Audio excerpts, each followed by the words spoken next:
This is the show dedicated to raising up the next generation of men of faith and character.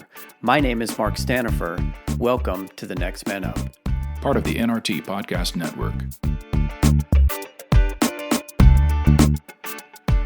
Well, hey guys, welcome back once again to The Next Man Up podcast. So good, as always, to have you with us and to be part of this community that's raising up the next generation of healthy and godly men, because when we do that, everyone benefits. You know this, my name is Mark, and I'm excited to be with you once again today. My guest today is Ray Ellis. Probably not a name that most of you have heard, but one, when we're done, that you will be glad you did. Ray is a pastor. He's a retired police officer. He's an author. He's a speaker and general advocate for healthy manhood. Now, it plays out for him in a couple different ways. As we get further into his story, that will become clear. But this was a great conversation I had with Ray. In part one of our conversation, we really get into Ray's story, and it encompasses the adversity that he went through as a child growing up. It gets into diversity, both in his experience and ethnic diversity with his friends and relationships, and he'll paint a picture for how he became the man he is today and how he got into the work that he is doing today. And one of my favorite parts is the 3 things Ray said he would never do. Well, of course, they all came true in his life and in a significant and very influential and powerful way. So I'm excited to introduce you to Ray Ellis and his story. So let's just do that. Here we go. My conversation with Ray Ellis. Well, Ray, what an honor to have you on the show today, man. I'm excited to get to know you a little bit better, to chat with you, and to explore this pretty big and profound topic. So thanks for your time. Thanks for coming on today. And it's a pleasure. It's a pleasure to have you. So let's start with this. Tell us a little bit about your story, who you are, and I know that more will come out as we progress through the conversation, but just give us a bit of an overview of who you are and who our listeners are hearing today. Okay, let's do it. Well, basically, as they say, I'm me. Let's start there. But I'm a pastor. I've been ordained pastor since '89. And a law enforcement officer since about the same time. I had the pleasure of retiring from law enforcement after 31 years of service. And I've always been interested in working with children and working with youth. It's just always been where my heart has led me. And working in youth ministry, originally with my wife as my partner. And when I became a police officer, I eventually got into investigations where I spent about 10 years of that 31 years working directly with crimes against children, sexual assaults and crimes against children.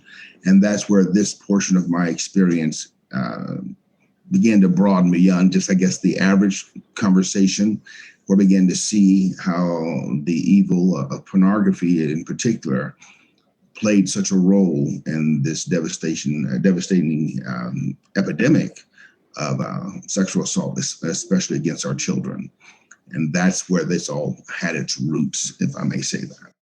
I grew up in a community where I never saw a grown man play with a child. You know, there were some fathers in the community, but they were working. They were working 2 or 3 jobs. They would come home, the ones who were there.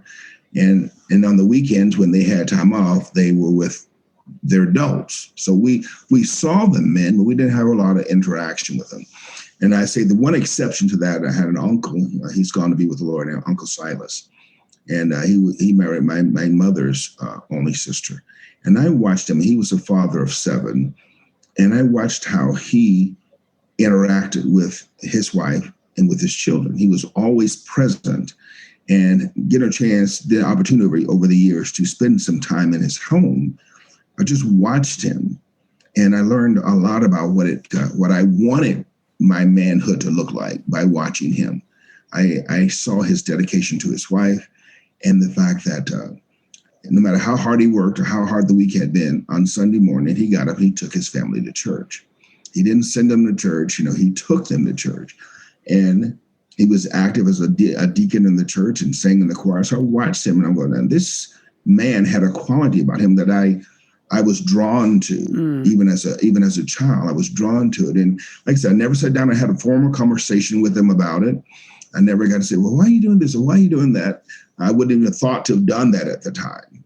But just observing that and then watching how his children responded to him made me say, okay, now what I want to do as I begin my own family is I know that there has been these discrepancies in my past and things that have happened in my life, but I want to, if at all possible, to make sure that we give our own children the best possible footing going forward. And the thing was like I said, my wife and I were very much in agreement on this. It wasn't something like I had to talk her into. My wife's family, on the other hand, her dad, he's just gone to be with the Lord 2 years ago now. But again, was just a great father figure. And the one thing we joke about with her dad was that, one thing you always knew for sure is that dad loved mom. That was never a question there, that, that he met this woman, he fell in love with her and he treasured her. And so we observe that and we look at how do we now just do this on purpose? Because a lot of what I was seeing is that there wasn't a lot of formal transmission of these principles into young men's lives. Yep. That was the desire to know, but if you don't know, you don't know. And out of this, and I don't know if I told you this before, that my partner when I worked for the PD, she and I got together, we were having this conversation about how do we affect change in young people. And so we took this program that I just gave you an overview of, and we created a program for the police department that we used with kids in the public school. And we began to teach them about the idea that there's a difference between adulthood and manhood for our boys, and the same principle for the females. So we created a gender separate class for guys and for girls so we could talk to them, we can be honest with them. And we began to just deal with these children and teach them that, at age 18 in America, you're going to be granted what is called adulthood, which all that means for you is that now you're legally liable for your own actions. I said, but whether or not you become a man is a choice that you have to make. That's right. And you can become very successful financially. You can have houses and land. You can have many children, I said, and still not be a man. So we need to talk about that quality of manhood. And so we started doing that program back in 2017. I retired in 19. And by the time we had finished, we probably had presented that to over 2,600 kids. And it was just, I can't even begin to tell you how well received it was. We would come into a class of sometimes as small as 20 and sometimes as large as several hundred. And we'll be talking to the boys and they'll be sitting back and they're like this, like, yeah, what are you going to tell me?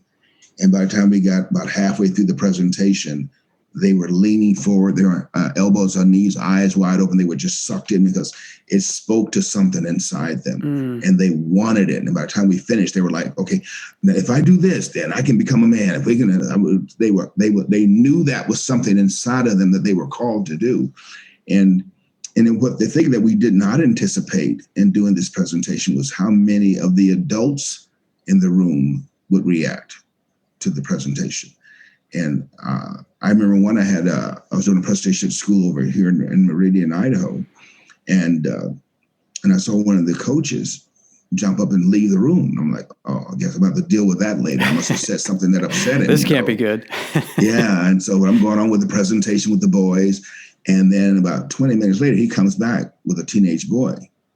And I'm like, oh, what's going on here? And so afterwards, he goes, what you were saying was so good. I ran over to the other school where my son going to school, and I checked him out of school to come hear the rest of this presentation. Wow. He said, I want him to sit through the rest of the day so he can get this in his spirit.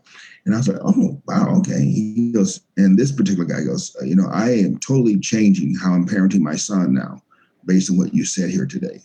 And that happened every time we had a presentation. There'd be some adult that goes, I didn't know that. How do I do this for my own kids, And so we began to see that the need was real. And it was something that was much bigger than we had anticipated, because working with kids, especially in the law enforcement, you run into a lot of busted families. Yeah. run into a lot of families where the parents are just a greater version of the kids themselves, never having been properly parented their own selves. They don't know how to parent.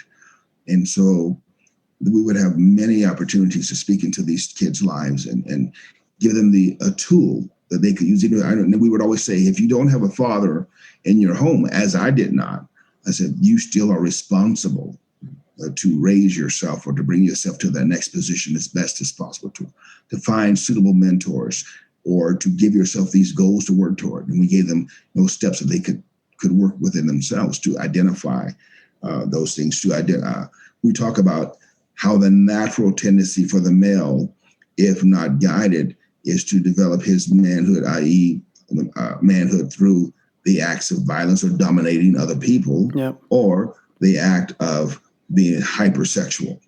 And we talk about how neither one of those things are qualities of manhood. They're animalistic, but they're not the manhood quality we're looking for. And so we try to give them those tools of how they can come back from that cultural standard or that subcultural standard that says, I'm going to be the man I'm going to dominate you. I'm going to beat you up. I'm going to do all these things, and that'll prove that I'm a man. And it's like, no, that just proves that you're a bully. Right. That's right.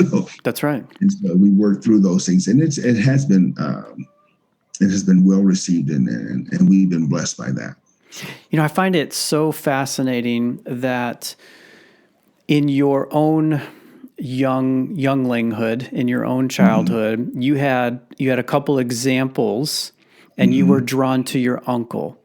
Right. And then when you go in front of these kids who have, I'm sure, lots of bad examples to draw from, and including the dad that's not even around as the bad example, you present them a bigger vision of what it means to be a man, and you start to stir those strings in their masculine heart.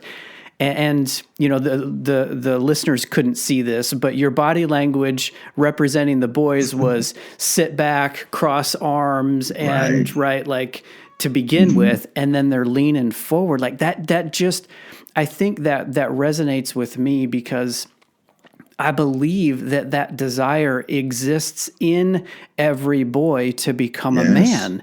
And to put words to it and to affirm them and to encourage them and then show them how and provide them a way can head off the path toward the violence or the hypersexual or the other ways that teen boys would try to prove to each other that they're there, right? That they're a man, because they don't know how to get there unless they're led.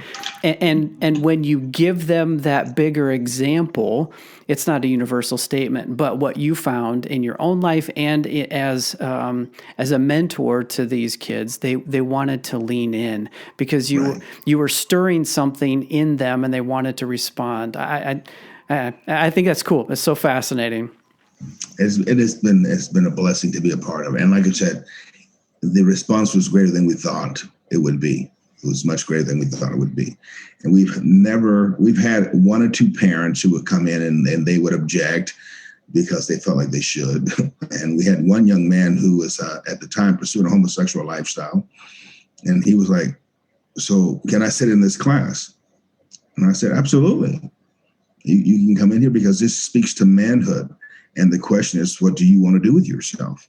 This is the choice that you make. Now understand that if you make certain choices, you miss this boat, but you'll be in this one. And I remember one of the school board members came to me and was asking me about the class, said, how do you handle people who are transgender or homosexual? I said, I don't address it at all. I said, I speak to the issue of manhood. I said, I let the student decide if this is what they want for their lives. I said, I don't try to direct them in one way or the other.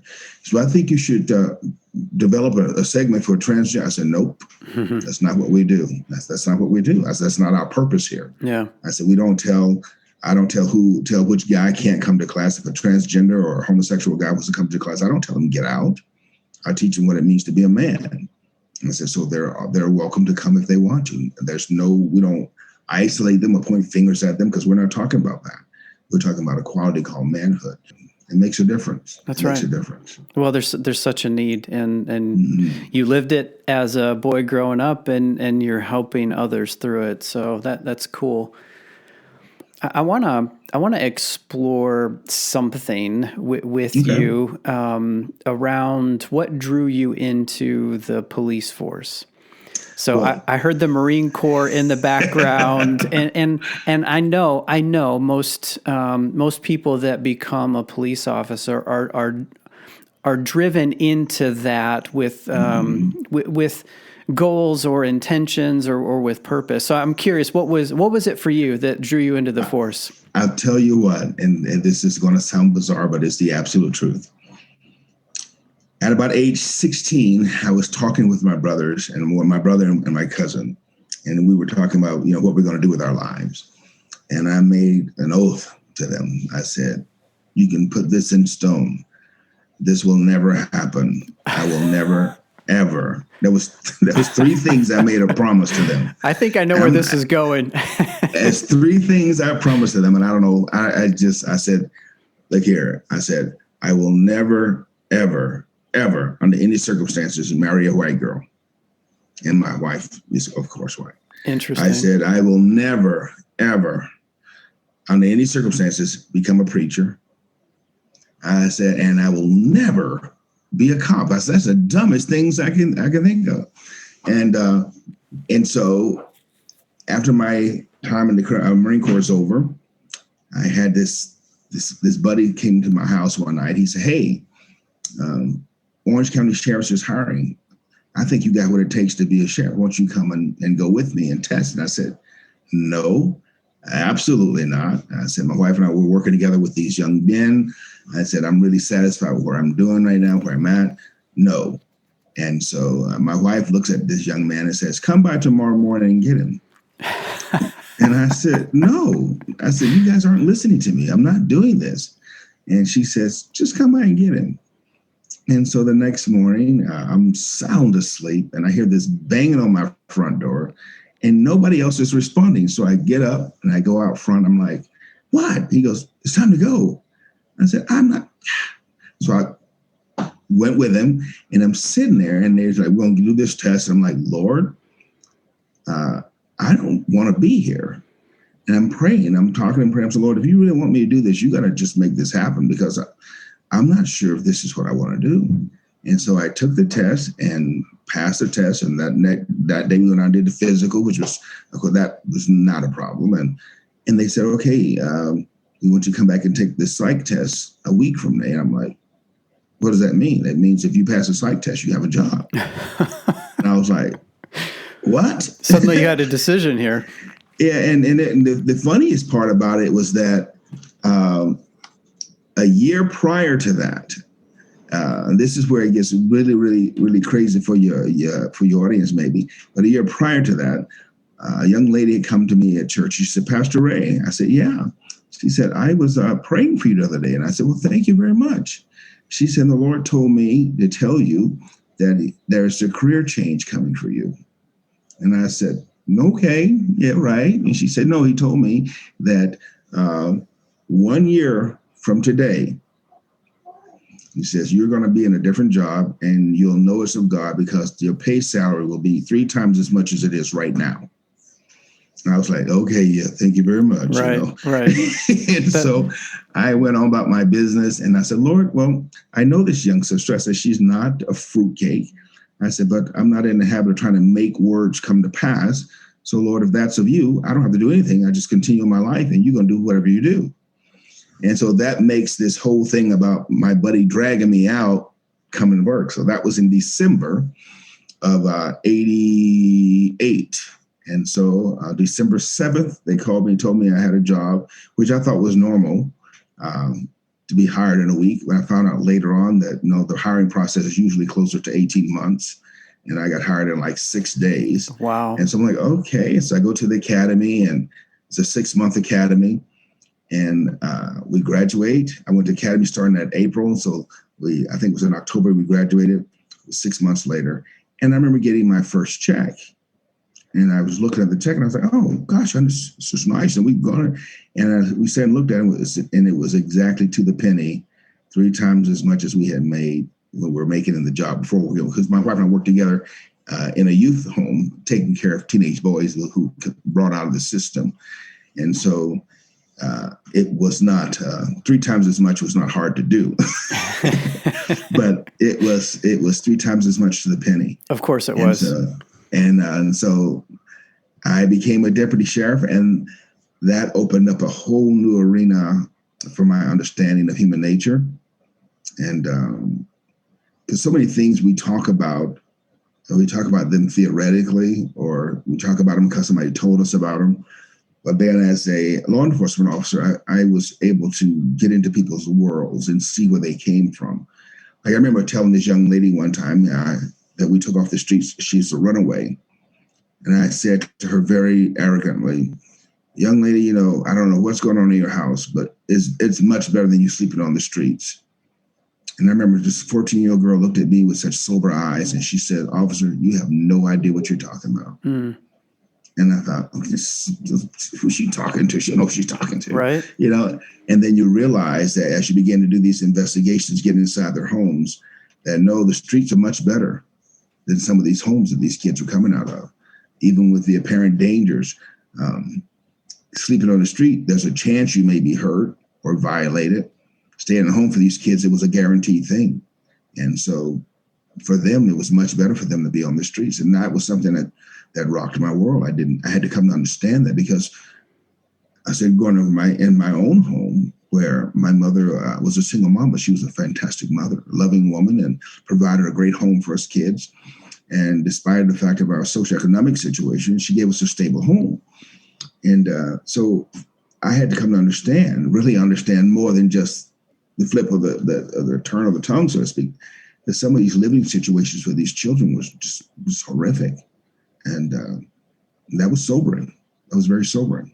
I would imagine at this point that you've reconciled with God on the 3 things that you said you weren't going to do. And it's funny, because those 3 things have been the 3 legs on the stool, the 3-legged stool. That has been my life. That has been, if any one of those things had been different, I don't know who I would be today. It's that significant. So for some reason, only thing I can think of is that the germ of those things must have been put in my heart somewhere, because I remember objecting to it so vehemently. I mean, it was not like, oh yeah, no. I mean, I was like, absolutely not. My brother looked at me and said, you know what they say, be careful what you say. That's and I was like, you can write this in stone. I said, these 3 things will never happen in my life. I said, me be a cop? You know how stupid that is?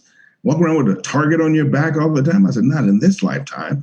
And so we went along, but those 3 things that the Lord did in my life, really, they were the turning points in my life. I remember when I first felt the call of the Lord in my life as a young Marine, and I was attending church service, and I just felt the call in my life. I was like, oh boy.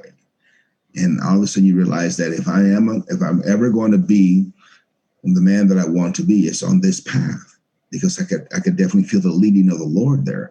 And so it's been an adventure, but it's been a great journey. Not always the easy journey, of course, but it has been a great journey. The epic and great journeys seldom are the easy ones. It has not been easy. That's what makes them epic and great adventures. We are where we are today because of the paths that we chose. And it causes me to see the world differently than you see it.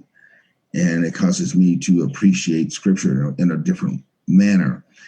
And it also allows for me to minister on a different platform. As it opened up doors for me that never would have opened if I had stayed myopic in that approach to that calling. So just in seeking and serving the Lord, all these things have just influenced my writing. I don't know if I told you, I have 5 books published. We're working on some more now, but it influenced how you see everything, because it takes you away from that point where you can just look at the world from your perspective. I grew up in the South in the 60s, during at the end of the Jim Crow era and the civil rights movement. So my world growing up was chiefly black and white. And those worlds bumped up against each other, but they did not mix. Even after desegregation came into to be the rule, And we had integrated high schools and things like that, integrated sports teams. The teams played together, but when the event was over, the two populations separated. There was no socializing together.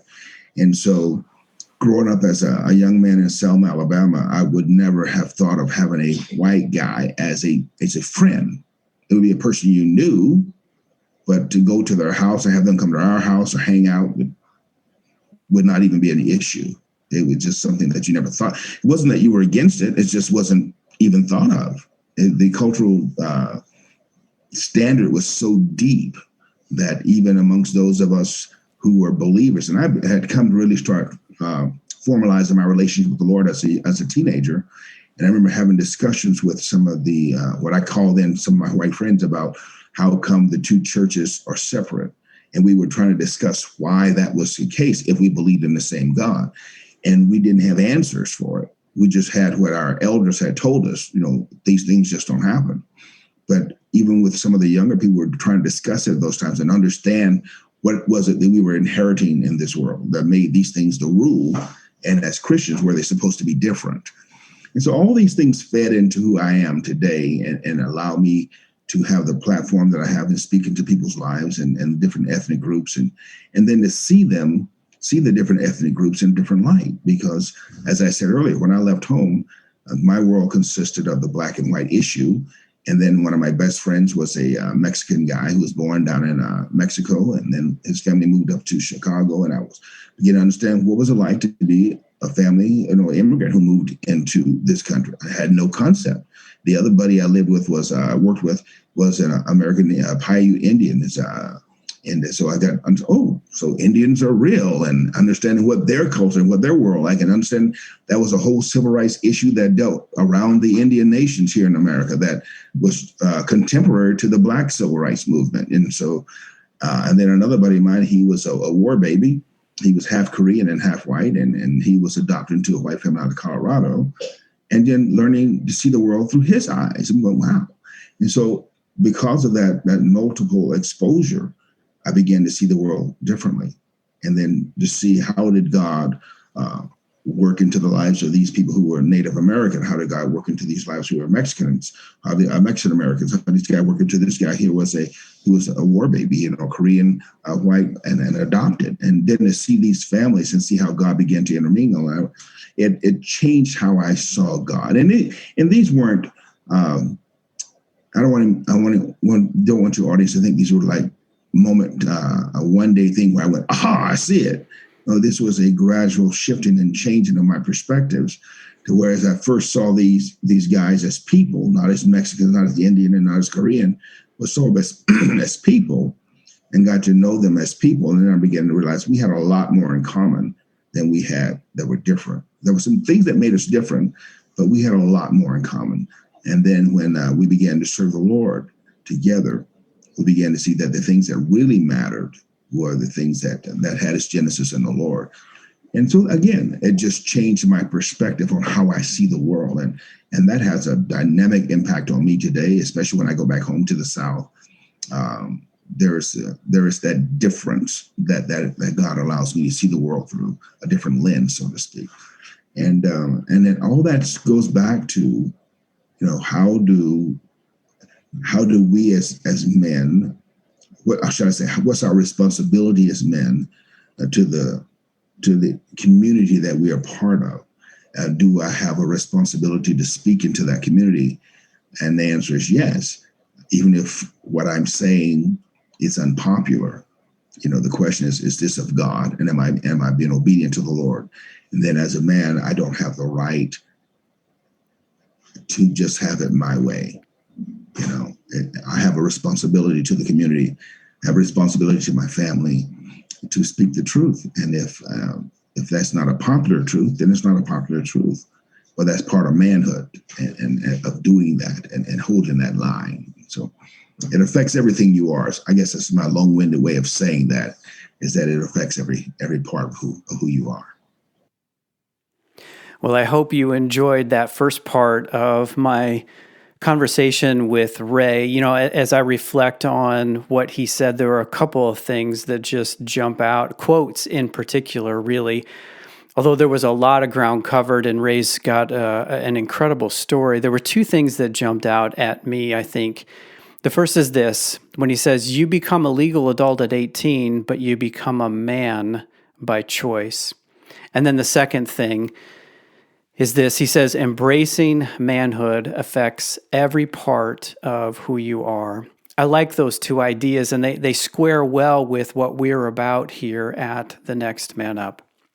Well, in the next episode, we take a shift toward the work that Ray is doing today, and really the subject that brought us together. And we're gonna get into the seedy underbelly of pornography. Now, probably not in the way that you're typically thinking of pornography. In fact, Ray helps us to really understand that there are more victims of pornography than just the addict, which is often how we understand pornography, especially in the context of talking with and about men. There are other victims, and the consequences of pornography extend way beyond the addiction or the shame of that individual man or customer of that content. Pornography is at the root of sexual crimes, human sex trafficking, and all kinds of other challenges that we deal with today. And so Ray takes us behind the curtain from his experience as a police officer, as well as his experience in ministering to kids today and to adults and parents, on how to navigate this minefield better than we currently are. So hang on with me. The second half of this will drop next week, and I know you're going to want to hear it. Okay, that's all for this episode, guys. As always, looking forward to being with you again next week. Until then, adios.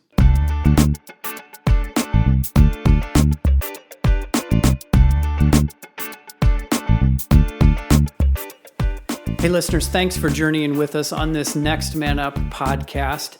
We would love to hear from you. Maybe you have a question or an idea, perhaps a topic for us to consider. If that's you and you want to reach out to us, you can get us at feedback@thenextmanup.com. That's feedback@thenextmanup.com. Again, we'd love to hear from you. Until next time, we'll see you later.